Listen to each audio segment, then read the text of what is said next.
நம்மளுடைய விஷன் என்னன்னு சொல்லணும்னு நான் கொஞ்சம் ஆசைப்படுறேன்.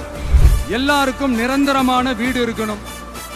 ஒவ்வொரு வீட்டுக்கும் ஒரு மோட்டார் சைக்கிள் வாகனம் உறுதியா இருக்கணும். காரும் தான் லட்சியம்.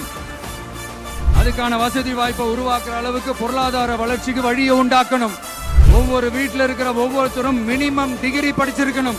ஒவ்வொரு வீட்லயும் குறைந்தபட்சம் ஒருத்தருக்கு நிரந்தர வருமானம் கிடைக்கணும். அதுக்கான வேலை வாய்ப்பை உருவாக்கணும்.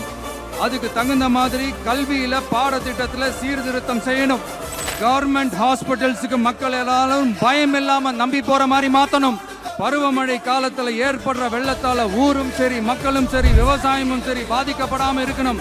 மீனவர்களோட, தொழிலாளர்களோட, நெசவாளர்களோட, அரசு ஊழியர்கள் மற்றும் ஆசிரியர்களோட கருத்து கேட்டு அவங்களுக்கான பாதுகாப்பு மற்றும் வளர்ச்சி திட்டங்களை உருவாக்கணும்.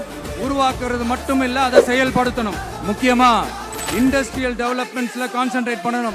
சட்டம் ஒழுங்க ரொம்ப ஸ்ட்ரிக்டா வச்சிருக்கணும். நம்மளுடைய அம்மா, அக்கா, தங்கச்சிகள், அவங்களுடைய பிள்ளைகள், குழந்தைகள் எல்லாருக்கும் பாதுகாப்பு, அதுவும் உண்மையான ஸ்ட்ராங்கான பவர்ஃபுல்லான பாதுகாப்பை உண்டாக்கணும்.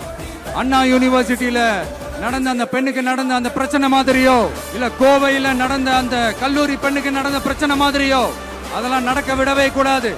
நம்ம வீட்டு பெண்கள் ஸ்ட்ராங்கா, பயமே இல்லாம தைரியமா இருக்கணும்.